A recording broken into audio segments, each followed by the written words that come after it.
Good evening, church. It's a real honor and pleasure to be here.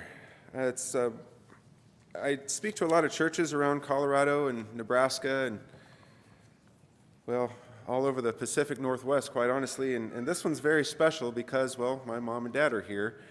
So I'm a little nervous, I guess. I've been listening to my dad preach for a long time. He preached for a while in Las Vegas. And so it's kind of neat to see it on the little reverse angle here. So I'm very privileged. I consider it a real privilege to be here today. I come here from Mountain States Children's Home, and speaking of children's homes, I've been involved with the children's home since the day I was born. That may seem a little strange to some of you, but I was adopted when I was 5 days old by my parents from the Arizona Children's Home. So there's this little piece of me that's been in my heart since I was a little baby that has now become what it is today. And it's an honor to do this kind of work. I think that this is a pure and holy work. We're Christ-centered and we care for children, and there's not much more we can do to be holy than caring for our young ones and teaching them the gospel and showing them the way to Christ. So the importance of a Christian family unit is going to be the topic today. And when we speak of family, we have our moms, we have our dads, we have people that may not be our parents that are raising us, that's our family. We have this Christian example to look up to and to guide us and discipline us and teach us. That's the holy unit that we represent at the children's home, and that's what we give these kids, some of which never have met their parents, others have not so good parents, and others are being raised by relatives or just people that care about them through foster families or other means. So I look forward to sharing what we do. Just to give you a little look of what we get to see on a daily basis, we're in Longmont, Colorado. That's about 30 miles north of Denver. We are about, I'd say 10 miles from the front range of the Rocky Mountains. So we get to look at this image daily. This is a view from across the highway from our campus looking towards Long's Peak. It's a very beautiful setting for children to come and heal from the trauma that they've experienced. Our campus is on 155 acres in beautiful Colorado. It's not a bad place to be. We have 5 cottages that are operational right now. We have an on-site school. We have a gym. We have a farm. We have a physical fitness program. And all of this is all on 155 acres. Most of the development is up toward the freeway, as you can see in this picture. And the rest of the property is all alfalfa hay, which we raise to feed the cows and raise a little money on the side. So that's a good operation that helps us sustain our mission. I'd like to read our scripture tonight. It comes from Luke chapter 9, verse 48. And that reads, "Whoever welcomes this little child in my name welcomes me. Whoever welcomes me welcomes the one who sent me. For he who is least among you all is the greatest." Children are our future. It's so important that we show them the gospel at a young age. It's critical. We have to do this. And this is what our work consists of. We rescue children from abuse, from neglect, from abandonment, some homelessness, some human trafficking. We've really seen it all. Once they come to the home, we not only provide them a loving, warm, safe Christian home, but we also provide them professional services, provide them a school with Christian counselors and Christian teachers. We're all members of the Church of Christ. You can't work for the organization unless you're a member of the Church of Christ.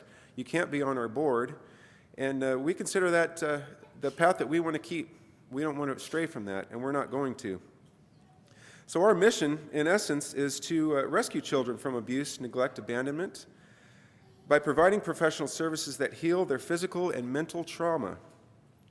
Our goal is to reunite these children with their families or prepare them for independence by utilizing a family model of care that's strengthened by professional counselors and teachers. The ultimate goal is this child's salvation. That's our goal. So we were founded in 1960 by the elders of the West Cedar Church of Christ. The West Cedar Church of Christ is no longer in existence. It has now become Bear Valley Church of Christ. I know a brother here had mentioned that earlier, that he studied there, that came about somewhere around the early 60s, 1964-ish. But that's where the Bear Valley Church came from. We're privately funded.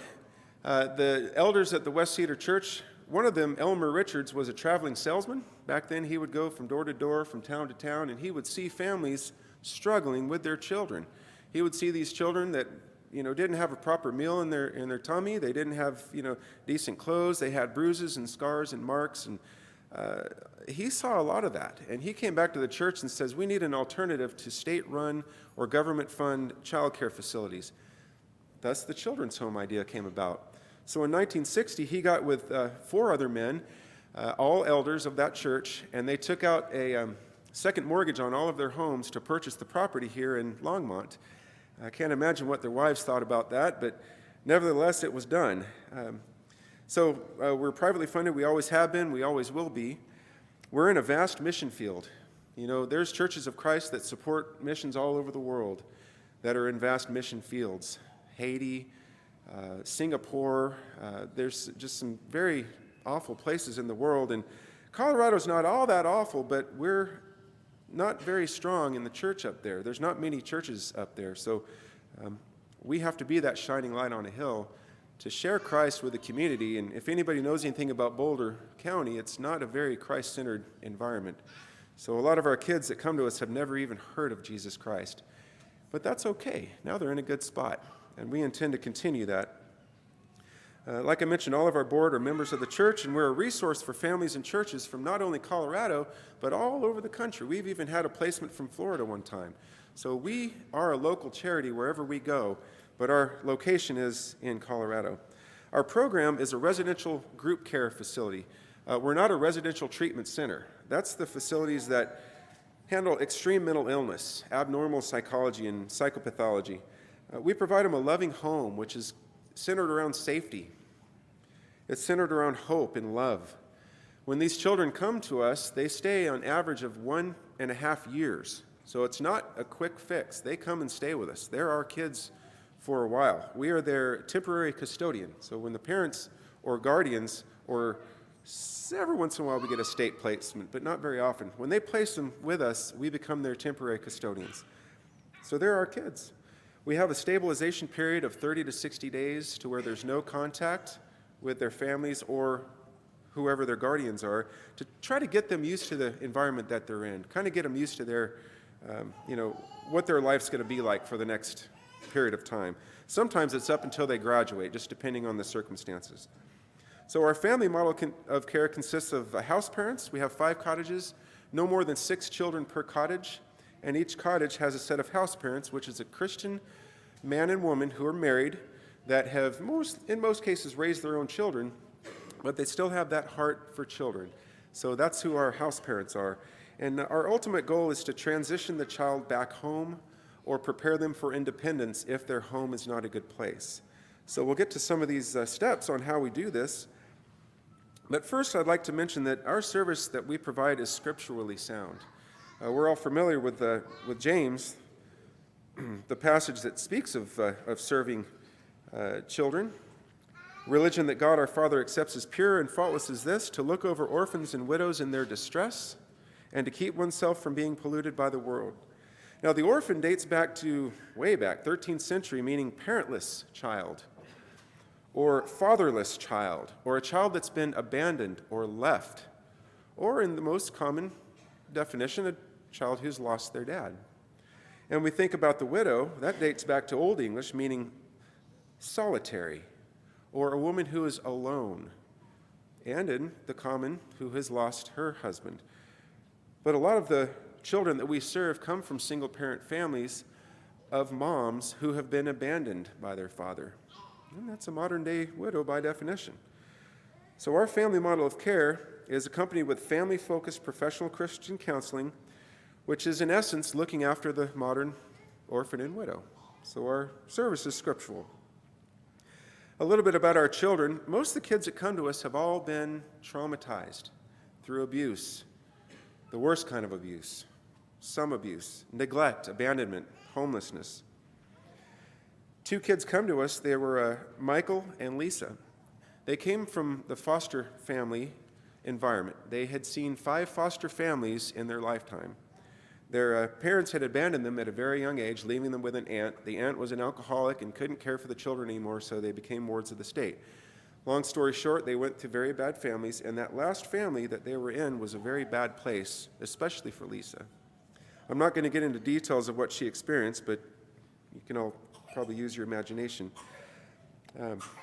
Michael he was kind of he didn't have very good table manners, let's put it that way, and he'd be eating at the table, and he'd make a mistake, he'd drop his fork or move some peas off his plate, and his foster dad would dump his plate off on the ground and say, well, you're going to act like an animal, eat like an animal. He'd have to eat off the floor. That was just one story that Michael told us when he came to the home. Lisa had been abused very terribly and could not look a male staff member in the eye for probably the first 6 months that she was there. She would walk around with her head down and, hi, Lisa, how you doing today? Fine. How was school? It's okay. She was scared. She thought she was going to get hurt again. But over time, they realized they're in a good place.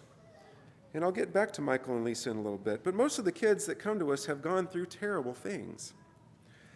We see poverty daily. It doesn't necessarily mean no food or no clothing, but it goes hand in hand with neglect and a lack of basic needs. A child that doesn't have a good meal in their stomach when they go to school is not going to be able to focus or get good grades. If they go to school wearing the same pair of jeans with the same hole in it, they're going to be a target for being made fun of. You can't afford a new pair of jeans? That's going to manifest in other ways when they get later in life. When we think of homelessness is rampant, especially in Colorado. It's the fastest growing segment of the homeless population is single-parent families with children. Divorce, it used to be rare in our culture, or at least it wasn't really spoken of. But now, almost everyone I know has either been divorced or has somebody in their family who has been divorced. So it's all over the place. Most of our children come from single-parent families, and some of the kids that we've taken in have actually raised their younger siblings because the mom has to work and can't afford daycare, so the child has to stay out of school to raise their younger kids. That's not a good environment. So Mountain States Children's Home is preventative. We are some parents' last resort before their children become wards of the state. And that's good for the plan of salvation because we get to reach these children when they're young. When we talk about the problems that children face, a major problem that children face is poverty. Statistically, and this is according to the Children's Wish List Foundation, in the United States, a child is born into poverty every 33 seconds. The number of poor children in our country is somewhere between 20 and 25%. That's 1 in 4 children are considered poor. Abuse is another major problem that children face. I mentioned some of the forms before. Lack of nutritious meals, lack of cleanliness, proper hygiene. These are common in a lot of these families. And then, of course, there's the physical abuse, which includes the worst kind, and even emotional abuse, which all result in poor academic performance, lack of social development. There's a lot of other negative behaviors that result from being abused. So these are tough situations, but placing our trust and process in Christ with our Christian counseling, our house parents, and a loving Christian home, we've become quite good at meeting these challenges head on. Michael, now is working in Texas for a trucking company. He's the trucking lines coordinator, and he's doing good. Has a bigger beard than me, so it's kind of cool to find out how Michael's doing. And Lisa has really blossomed. She has become an advocate for girls that are abused in foster care. And she is also working for a children's home down there, helping with the placements, helping to interpret psychological evaluations, and finding out if the child's really within our level of care or not. And boy, she's an advocate for abuse. She is out there, and she has blossomed into a lovely young lady who recently got married and is doing God's work. So we're very proud of her. When we talk about homelessness, we might think of the guy on the street corner holding a sign. Well, that's homeless. But the real homeless problem that our country faces is much more profound. There's the single mom who is fleeing an abusive situation. That's what we see mostly. This mom will finally make a decision, I've had enough. I'm tired of seeing my children get hurt. I'm tired of being hurt myself. And I'm going to take my children and we're going to go live with our friend on the couch. Well, they wear out their welcome, then they go to live with another friend on their couch. And they might be taken in by another family from the church. And then when they wear out they're going from home to home. That's a homeless family. That family has no stable environment, and that child gets to see a new driveway every few months, and there's no stability there. So the child's going to act out. About 42% of these children that are fleeing abuse with a single mom is younger than 5 years old. So these are young women with babies that are trying to find a home to live in. Those are the children that we target and that we try to get in. The youth today, boy, when the home was formed in 1960, the percentage of children born to a single parent was 6%, and now the average is 42%. So almost half of children in America are born to single parents. Children that are born to single parents are more likely to be single parents when they get older. They're more likely to experience unstable living arrangements or live in poverty, have socioeconomic problems. And this all leads to stress, it leads to impatience, it leads to anger, it leads to being scared. Once these children reach adolescence, they're more likely to have low educational attainment, experiment with illegal drugs, engage in sex at a younger age, have birth outside of marriage. When they become young adults, it doesn't get much better because they're more likely to have lower occupational status and income, more likely to have troubled marriages and divorces than those that are born to married parents. So I know there's some foster families here. God bless you for giving them a home and giving them a mother and father figure. I applaud you. So when women who give birth outside of marriage, they tend to be more disadvantaged than their marital counterparts. They tend to have lower education levels and be more likely to be dependent on welfare compared to their married counterparts. So this is our target market. According to the 2011 census, there's about 13.7 million single parents in our country that's raising about 22 million children. So there's a lot of kids out there that need the services that the Children's Home provides. That's about 1 in 4 children that live in a single-parent household. Most of the single parents that we rescue are moms. It's about 82% women, but we also have some men, some single men that are raising or trying to raise their children. So this is where we get our kids. So let's move on to the children that we bring in. They all typically share similar issues: feelings of anger, resentment, trauma from abuse, trust issues, like Lisa, physical deprivation. They're not healthy. They're sad. Most of the kids that come to us share similar situations, so when they get placed into cottages, they can share their own stories. They can cast their burdens on each other and share their stories, and we're commanded to do that, so it's a healthy environment. And with the professional counselors and the house parents there with them, they can really get past whatever is that they're struggling with. Galatians 6:5, my dad would mention, we all have our own sack of rocks to tote around. When children live among other children that have come from similar burdens, the healing process is much more quick and much more profound. So the environment that we provide these kids at the home is a healthy environment. It's an effective environment, and it works. So how does it work? We have a therapeutic approach. We provide them a home, we provide them Christian counseling, farm, physical fitness, a school, but most importantly, we provide them a foundation in Christ.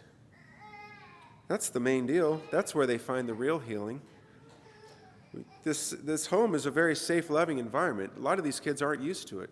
We've found kids that have been stashing food in the bathroom, hiding it because they think they're not going to be able to eat again that day. There's just all kinds of things that these children go through. But with the calm nature of the children's home we provide these kids, they get over things pretty quickly. So when the children first come to us, we have to define if they're within our level of care. And we prescribe what's called the MAS scale. It's the Multidimensional Adolescent Assessment Scale. It's based on several categories, about 16 different categories, which we consider areas of therapeutic concern. Do they come to us having come from abuse? Do they have problems with their mom? Do they have problems making friends? Are they stressed? Have they ever thought about suicide? Things like that is how we measure the child's areas of therapeutic concern. The average areas that children score, in the area where we need to, that gets our attention, if you will, there's 8. There's 8 categories. That's school problems, problems with mom, confused thinking, personal stress, depression, and problems in school. That's really a big one.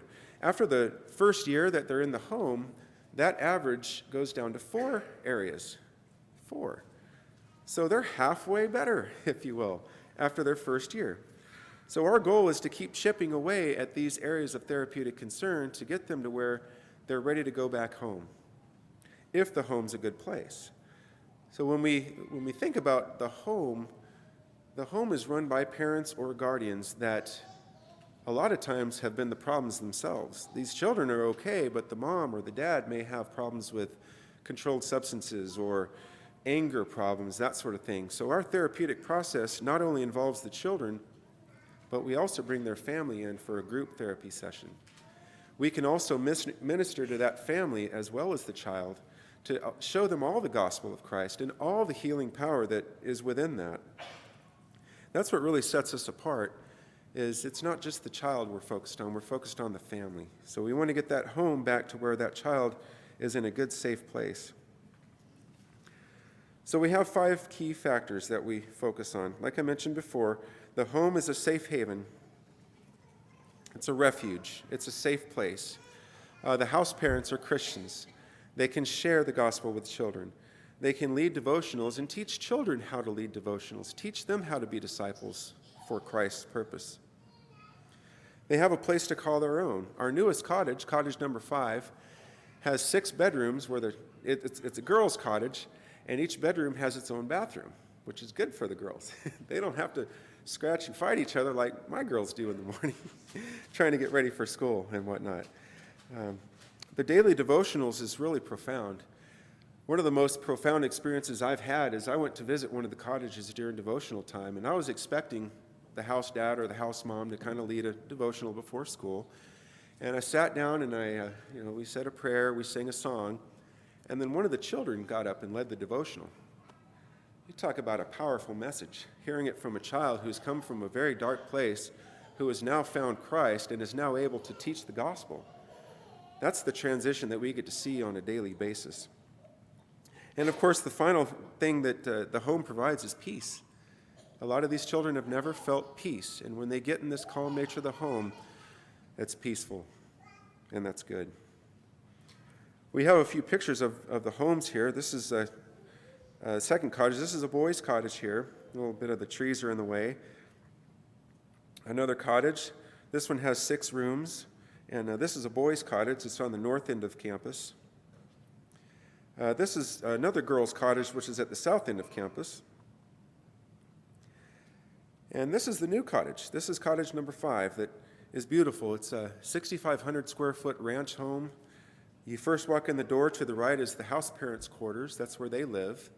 And then the 6 bedrooms for the children kind of go around the perimeter, and there's a big great room in the middle where the kids can congregate and watch movies and kind of hang out. The next thing that we provide is a good education. We're not an accredited school, but we do have a teacher with 2 volunteer teachers. The 2 volunteers are retired scientists that can teach anywhere from basic math all the way up to chemistry and calculus. So there's no limitations to these children. We give them a nice, safe living environment, or learning environment, rather. There's no bullying, there's no making fun, because all these children are kind of in the same boat. They've all come from similar situations. They find out very quickly that they're not stupid, because they've been told that. A lot of them have their whole lives. You'll never become anything good in life. You're dumb, you can't do it. Well, that's changed very quickly, because they learn how to learn in a new environment where there's 3 teachers to about 15 kids, so it's kind of hard to act up and get in trouble. You have to focus and do your work. So they learn how to make A's. They learn how to do well. And the goal is, once they get their grades up to where they need to be, we'll integrate them into a public school to where they can graduate from an accredited school. And we're working with the Colorado Christian School in town to give them the Christian school environment as well, which is better, because there's some, well, it's Boulder County. I'll just leave it at that. The average grade level improvement per school year is 3.7 grade levels. When Mikey came to us, he couldn't read at a 9th grade level. He was at about a 5th grade level. And after the first year, he was one of the top readers in his class as a sophomore. So that's impressive. It really works. And our farm program is part of our education as well. It teaches children how to love. If you ever see a child next to a horse or even holding a chicken, I mean, you see a happy kid and they forget about their troubles and they're focused on that animal and they're responsible to feed that animal and do their chores and take care of that animal. And that's really part of the therapeutic process. It teaches also responsibility and accountability, and most importantly, self-discovery. Children learn that they can do stuff that they've never done before, and that really opens doors. Here's a picture of our school building. You first walk in, that first area is the classroom, and there's the inside of the classroom. There's Miss Janice, she's our teacher, and you go on through, there's our gym, and those basketball goals were donated by the Denver Nuggets. They were dunked on by Shaq. The kids love that.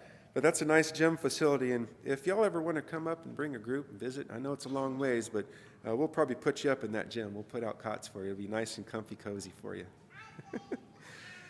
So anyway, moving on, professional counseling is a huge part. These children need counseling. Like I said, the Moss scale is very successful. One of the main things we do is we establish trust. We give these children people that will love them and trust them, and they don't have to worry about being hurt. We're able to heal their wounds. You know, trauma from abuse, these children are wounded, and they come to us, and those wounds heal very quickly. This really sets us apart from other organizations that are professional counseling, how we bring in the group, we bring in the family. We really focus on the problem at the whole problem, not just the child, what they have experienced. So that works out really well. The fourth factor is opportunities. We provide these children with professional preparation. We teach them how to do a resume. We teach them how to conduct themselves in an interview. We try to help them understand that they have hope for their future, that they can do anything they want.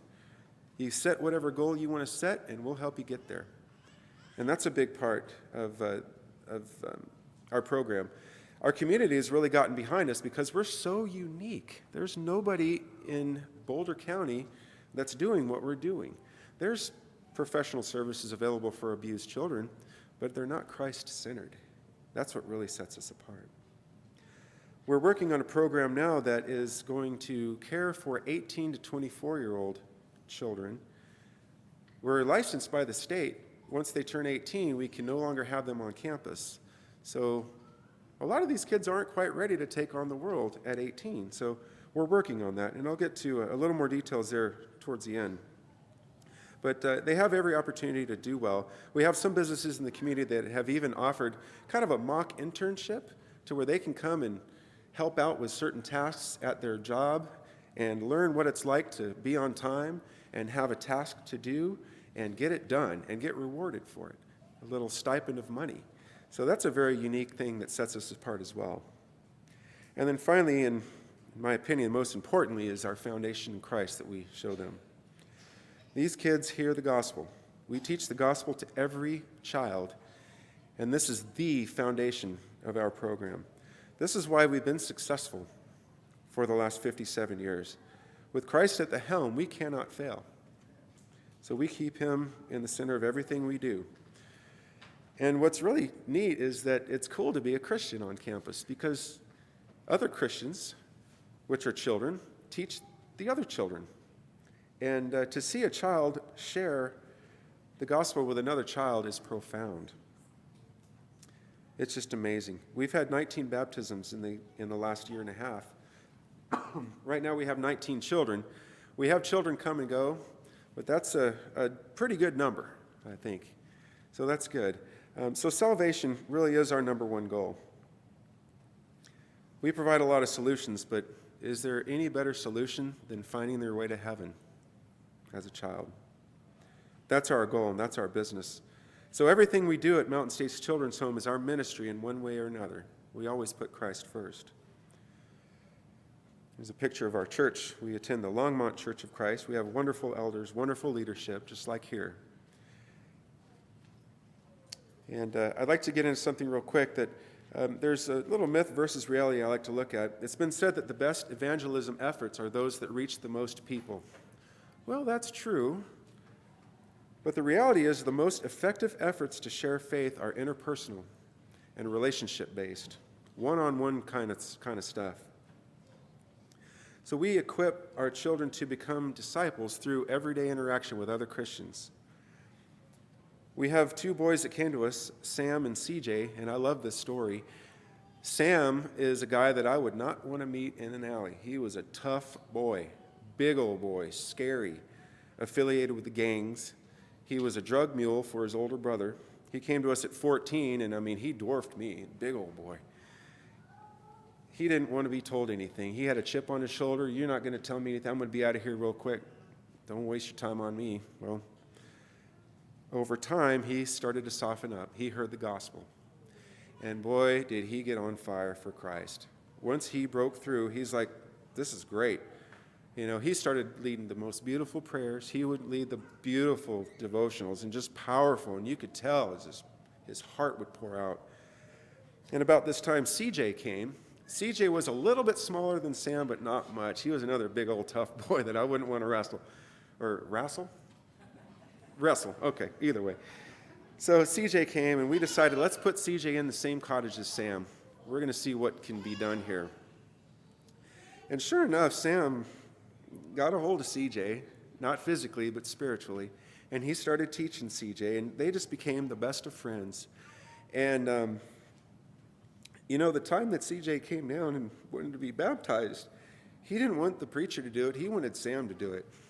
And, that's what it's about, teaching these children discipleship and relationship-based interaction between these children in the cottages is what does it. That's what we do. The other myth versus reality, real quick, is that everyone has an equal chance of becoming a Christ follower. It's true. There's a fountain free flowing for you and me. There's enough Christ to go around for all. But the reality is that the faith trajectory of the vast majority of Americans is mapped out before they turn 18. So after they reach 18, only about 6 in 100 will commit their lives to Christ as an adult. So it's paramount that we minister to our children. And I love seeing children here today. God bless you, parents, for bringing your kids to church. It's so important. Children are so impressionable. We have to reach them when they're young. So ministry to children is what we do. This is what we're about. So as we close, our fifth cottage is now open. We have a future of growth. We have plans for Cottage 6 and Cottage 7 and Cottage 8 to complete the north end of our campus cul-de-sac. We have curbs and gutters and pavement done. And this one cottage is on that, and we have 3 more that's coming. Our 6th cottage is about 3/4 away funded. We're debt-free. We're not going to build that cottage until we have the money to do it. And that's exciting because we're going to be able to serve more children, which unfortunately we have to do because there's a lot of children that need us.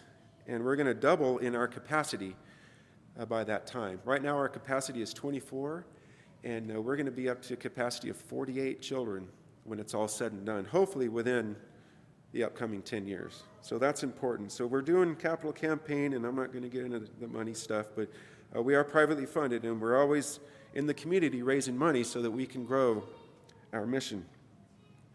So our 5th cottage, this one has 2 girls in it, and we have plans for 4 more to come here in the next month. So there's a great need. And like I mentioned before, the transitional living period is for 18 to 24-year-olds. That's another part of our funding goals is to support these children when they turn 18. They can either go to college, private or public. If they go to a private school, Lubbock Christian, Oklahoma, Harding, then they'll get a 50% scholarship if they come from a children's home. So we encourage children to go that route. And we'll support them. We'll help them with their expenses and tuition. If they want to go to trade school, we'll pay for it. We'll get them into trade school. We'll pay that tuition. And teach them how to manage their money. You know, we'll give them that car to support them. Their second year, we'll do a little less. Their third year, a little less. And their fourth year, we'll just be there for them. So that's our plan. And then if they want to start their first job right out of high school, that's okay too. We're going to support them 100% their first year. Their second year, 75%, 50%, 25%, and then by that time they should have it together. But a lot of times these kids aren't quite ready, but we want to be there for them. These kids are our future, and we want to show them every opportunity that they can be great. And we can't do that without Christ as our center. We can't continue our work without the support of churches like you and other churches and businesses and foundations and individuals throughout this world that support us. We're very thankful for that. So at this time, we'll close. I'll be available after services to answer any additional questions. I hope I've given a pretty good idea of what we do. But for now, as we close, I'd like to offer an invitation to anyone who may need the church, whether it be for prayer. If there's anyone here that wants to give their life to Christ and get baptized, we can do that too. So if there's any need at all, anything at all, please come forward as we stand and sing.